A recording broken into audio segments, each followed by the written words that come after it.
Emmanuel me apareceu e me disse: Chico, já que você está sozinho, vá passar o Natal com Lia e Conceição. Leve alguma coisa, porque elas estão com muita necessidade. E eu, pronto, encontrei uma saída fantástica. Comprei algo dentro do meu alcance e chamei o táxi de um amigo e fui. Quando eu cheguei mais ou menos a essa distância, que eu olhei, a casa estava aureolada por um spotlight que vinha do cima numa tonalidade azulácea, como um verdadeiro festival de bênçãos. Havia uma música no ar e um canto coral infantil. Ele aí começou a trautear a música que eu não identifiquei. E aquilo me comoveu. Quando eu cheguei à porta, levando os embrulhos, estava ali Eurípedes Barçanufo. Para quem não sabe, Eurípedes Barçanufo foi um apóstolo do Triângulo Mineiro. Ele nasceu, viveu, morreu em Sacramento aos 44 anos de idade. Era portador de uma mediunidade semelhante à do Chico e realizou uma das primeiras grandes obras espíritas do Brasil. Em 1900, ele criou o Instituto Allan Kardec, uma escola espírita no lugarejo de 2.000 almas, e recebeu perseguições as mais duras naquela época. E era um homem de uma mediunidade, ele se desdobrava e tinha bicorporeidade, isto é, aparecia simultaneamente em 2 lugares. Muitas testemunhas eu conheci e conheço. E então, Eurípides me aparece, porém me aparece numa reencarnação anterior. Ele havia publicado naquela época o livro Ave Cristo. E o livro Ave Cristo eu considero a maior obra de literatura romanceada que alguém jamais escreveu. É de uma beleza, meus irmãos. É uma história romana com todos os detalhes da Roma e das Gálias, principalmente de Lyon, a Gália Lugdunense, do ano 184, mais ou menos. E ainda tem muitos vestígios em Lyon, que eu fui visitar.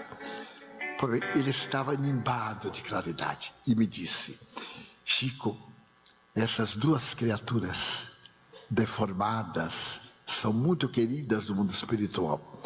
Elas resgatam uma prova muito difícil. E nós agradecemos você ter vindo. Vamos celebrar, porque é comovedor. E eu passei a noite com os espíritos que vieram visitá-las e elas, que praticamente não entendiam nada, não percebiam, mas não é importante. Eu as conheci em uma noite mediúnica, mais ou menos às 2 horas da manhã. Eu estava psicografando, quando eu vi chegar um espírito como se fosse uma fada, dessas fadas de Walt Disney. Ela muito bonita, uma senhora de uns 60 anos, uma outra de uns 30, vestidas à moda de Carlos II de Portugal, de Espanha. Carlos II de Espanha. Por volta de 1640, mais ou menos. A gola irlandesa de Guipir, e escreveu. E as 2 chegaram junto a mim, e eu tive um choque. Uma delas disse assim: Chico Xavier, eu fui muito amiga de sua mãe aqui na Terra, e nós lavávamos roupa aqui no Riacho das Velhas.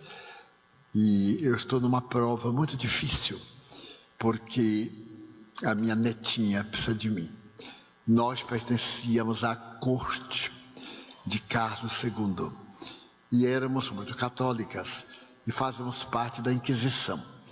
Então nós apontávamos famílias judias e muçulmanas para serem perseguidas pela Inquisição, e o botim era dividido entre o governo, a igreja e o denunciante. E fizemos uma fortuna colossal. Matamos muita gente. Muita gente foi para o cárcere, para a roda, para os tormentos. Mas para nós era natural, era uma coisa santa, a Inquisição. E então, a verdade era outra. Quando desencarnamos, experimentamos os terrores das nossas vítimas perseguidas. E nesses últimos 400 anos, as nossas reencarnações têm sido muito dolorosas. E esta é a última. Nós fazemos o estado de completistas, nos liberamos da lei. E eu fiquei deslumbrado com aquela senhora. Ela disse, venho lhe pedir para ir me visitar, porque eu e Conceição estamos morrendo à fome. E o nosso karma ainda não terminou. Precisamos de ajuda, de viver um pouco mais. Eu anotei, elas disseram onde moravam, eu anotei. E no dia seguinte, eu fui com minha irmã, Luísa, a irmã dele. Levamos carne, fizemos sopa, isso, aquilo. Eu dei banho na doentinha e ficamos fregueses. Mas nós também somos pobres e temos muita gente para ajudar. Muitas vezes eu fico aturdido porque não sei a quem. Aí eu elejo o pior e levo o pouco que eu consigo. E nasceu em mim um amor por elas duas, porque a história de Lia é impressionante. Ela morava, Lia, em Curral del Rei, é o antigo nome de Belo Horizonte. Até metade do século XIX era chamado Curral del Rei. E pertencia a uma família muito rica, era uma moça muito bela. E naquele tempo as famílias negociavam os casamentos das suas filhas. E o pai dela negociou com outro fazendeiro muito rico de Curral del Rei. Casaram-se, ela conheceu o noivo no dia do pedido e no dia do casamento. E ela foi morar na fazenda. Mas o homem era um psicopata. Desde a noite nupcial, que ela experimentou o terror de um homem terrivelmente doente. E ele, com o ceder dos dias, apresentou um sintoma de ciúme doentio. Acusava de ter relacionamento com os escravos, com o feitor. E certo dia ele foi tomado de um espírito mau, com um tição em brasa. Ele queimou as partes pudentes para castigá-la, dizendo que ela estava traindo-o e que agora não poderia mais. E então o seu organismo genital passou a ter uma ferida terrível, que era cuidada com toda ignorância. Colocava pucumã, aquele pó que se faz muitas vezes onde tem fogão a lenha, aquele pó negro cheio de micróbios. E ela ficou num estado deplorável. Mesmo assim, ela engravidou. Engravidou e uma senhora que fazia o papel de curandeira da região salvou-a. Ela ficou com feridas muito graves, cicatrizadas, e nasceu uma filhinha. O marido proibia de sair, inclusive nunca mais ela viu a família. Ficou lá no cativeiro. E a filha cresceu, era a sua diversão, era a sua vida.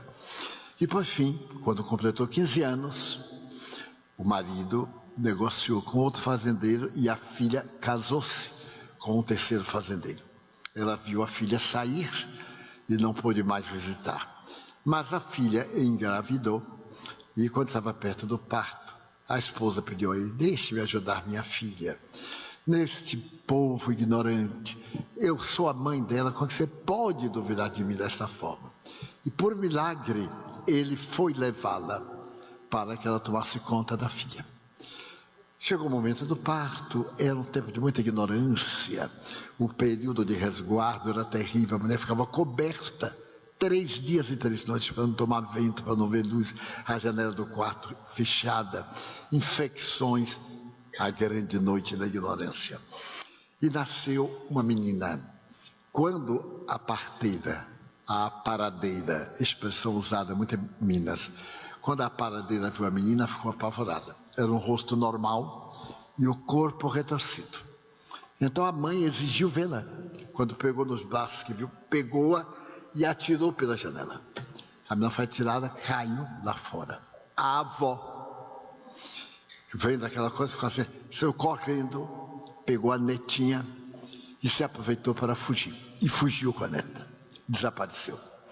Desapareceu e se tornou uma lenda. As pessoas contavam que encontraram uma senhora com um bicho, uma criança deformada na mão, pedindo esmola aqui e ali, acolá. Por fim, elas desapareceram, aparecendo como essas lendas muito comuns da época passada da ignorância.